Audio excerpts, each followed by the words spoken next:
I've got this dagger I'm making, and I've forged it out of a brick about so long and so wide, but done a lot of forging to get it into the shape of just a dagger blank. Kind of wishing I had started with something already way more that shape, but oh well, it's what I had with me. Now, I've gotten it nice and straight, but the tip's a little bit crooked, but not very much, so I figured I'd just sort that out with a bit of grinding. Now, to get it even, what I've done is I've traced it out, and now I'm going to cut that out, fold it in half, and then work out and even the sides out, trace it back onto my dagger blank and grind it until it's symmetrical. So I've marked out on my tracing the outline of the dagger blank. I've folded it over so that the edges match up, and I've traced a line for that difference between them. So then I'll cut this extra bit off and I'll trace out that new tip geometry onto my dagger blank and grind that out with an angle grinder.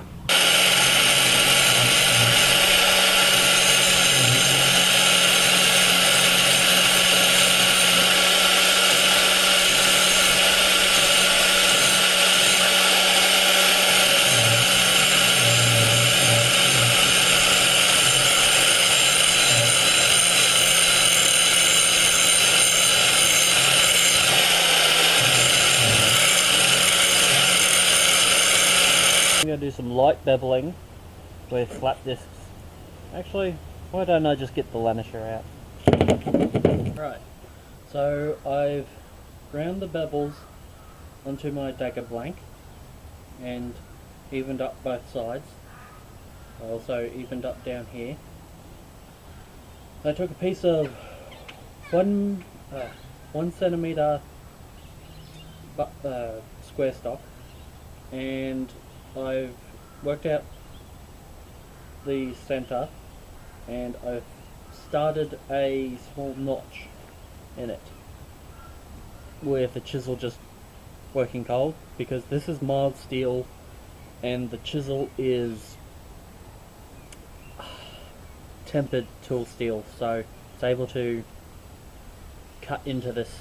That groove there is just to get it started. What I'm going to do now is I'm going to heat this up in the forge, put it onto a sacrificial plate in case I accidentally go a bit too deep.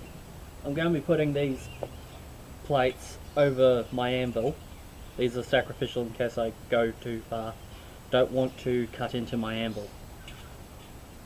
So I don't really want to cut all the way through this hot cutting.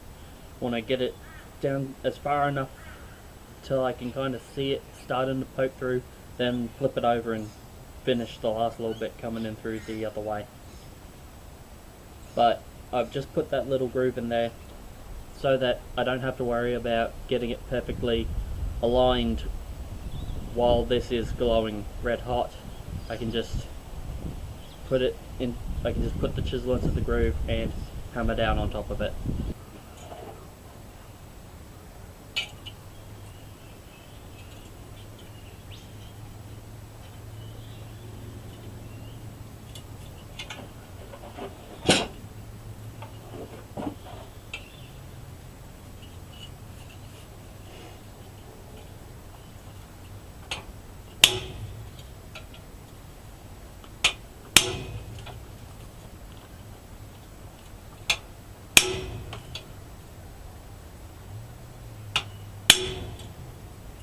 And that's too cold, and repeat. Alright, so now I've got the notch in there, but it's a little too narrow to slide over the tang of the dagger. So what I'm going to do is I'm going to heat it up, and then I'm just going to drive it down over the tang. I'll get it started with some light taps, but to keep it balanced I've got this bar with a hole in it that I can put over the top of it and force it down evenly on all sides while I'm driving it down. Might have to reheat it, but I'll hammer it so that it's a tight fit down here, and then I'll just have to pop it back off and clean it up and get it ready for making the rest of the handle.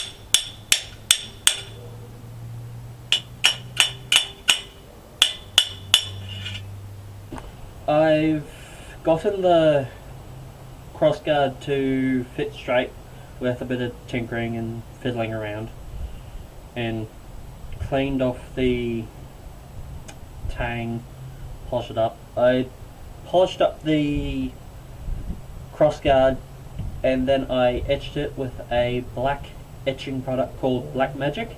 It's the same thing as a gum blue basically, except instead of turning the steel blue, it turns the steel black, so it's a black oxidizer. So I've got that oiled up in the other shed. So what I'm going to do now is I'm going to heat up the end of this tang and I'm going to burn it into this piece of wood.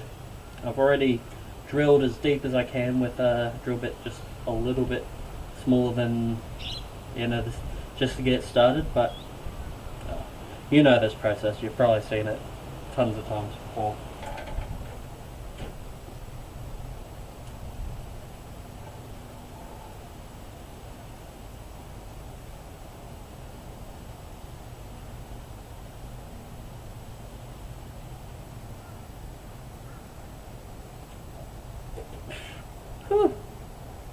Okay. So yeah, basically that, and repeat until it pokes out the other side. Alright, so that's done. I ended up doing this twice because I don't think I've ever done this before, and I learned something. First time I did it, I think I heated too much of the tang up and got it too hot, and what happened was I caused the piece of wood to actually catch fire, which widened the hole too much, so I went back and redid it. But the second time I made sure I just got as little of the end glowing as possible, and just got it glowing at a much lower temperature, just slightly glowing. Worked it in. Meant I had to do more heats, but it caused it to not burst in the flames and shoot flames out at me while I was doing it, and that gave me a much tighter fit. So now I've just got to make a pommel, and then I can carve the handle and heat treat the blade. Okay, so I'm up to heat treating the blade. Now what I gotta do to heat treat it is heat up to the critical temperature. You can do this by eye, but you know, ambient light can kind of fool you. So I've got a magnet, which is a pretty common trick, because when you get because critical temperature of heat treating is normally slightly above the temperature that the steel loses magnetism. Though some people say it's at the same temperature, some say it's a little bit above, but if the magnet is still sticking to the blade, then I know it's still too cold for a thorough hardening. Now, one of the things that I was taught for heat treating by a traditional smith over at the museum is that when you're heating up a blade to heat treat, you don't, right, say this is the fire, you don't want to heat up the steel like this. You want to have it going at you want the blade at 90 degrees to the direction of the heat source, because if it's more like that, not like that, because if it's like that, one side will be slightly hotter than the other, so if you do it that way, the bottom will be slightly hotter than the top, even though it's going to be in the embers, not sitting above it. That's another thing, you want to have it in the embers when you're heating the whole thing up, because heat on the top also helps to insulate it and heat it more evenly, but the heat is still coming mostly from the bottom because that's where the airflow is coming from. But you don't want to have it like this, because the bottom, which is here, will heat up more than the top slightly, and when you when you quench it, it will have a tendency to bow in that direction. So want to have it like that. And also, I'm doing a vertical plunge. I want to have the blade in line with the north-south magnetic pole. So north is that way, so I'm going to have it dunked like that, not like that, because apparently when you're quenching steel, it wants to bow towards magnetic north. I don't know if this is a myth, but it was what I was told, so it's what I do.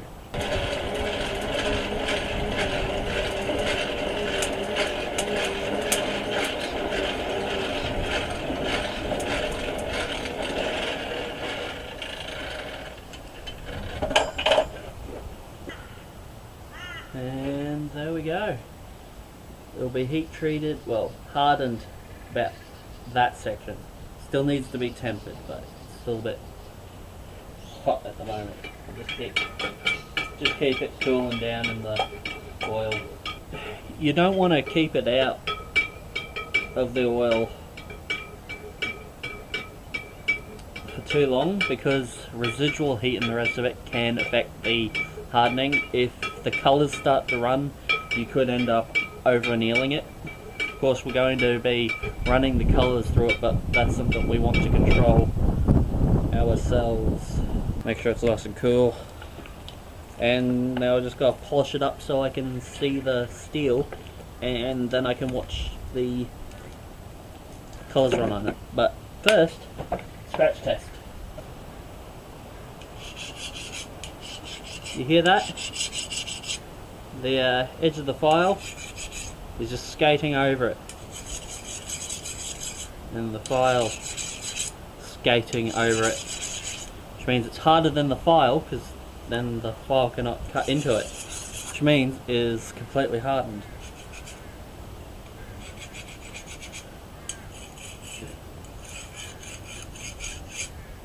Whereas down where it wasn't hardened, it's able to just slightly cause a few scratches, but nah, that is hardened.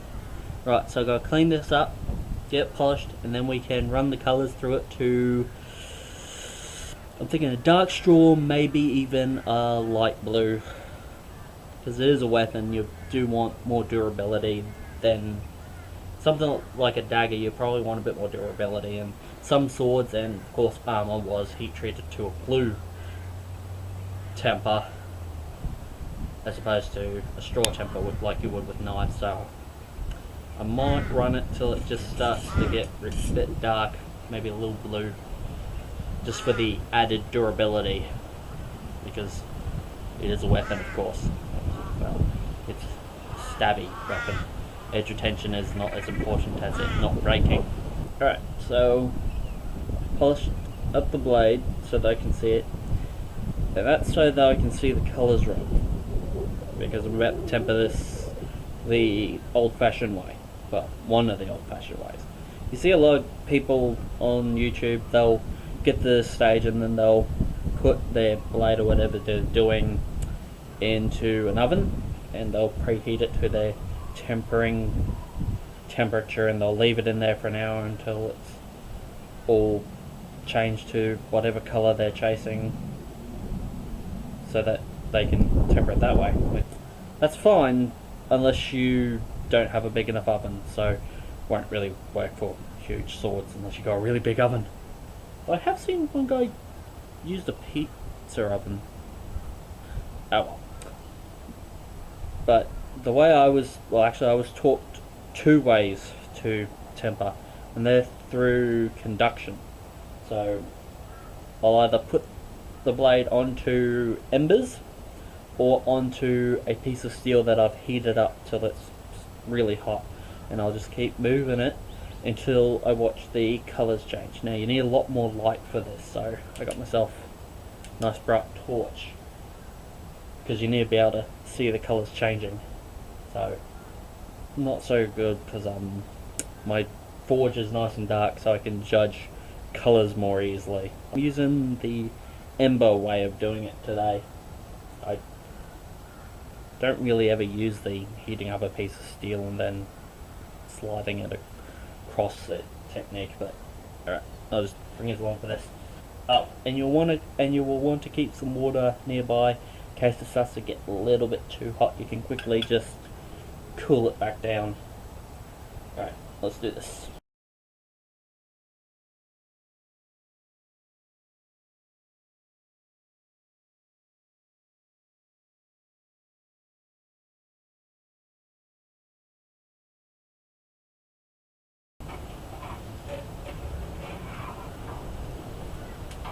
We're starting to get a little gold.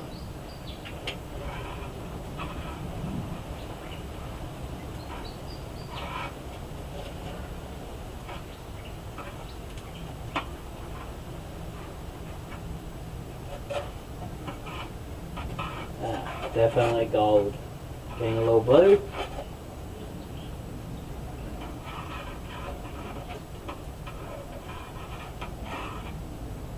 Ooh, yeah. Oh.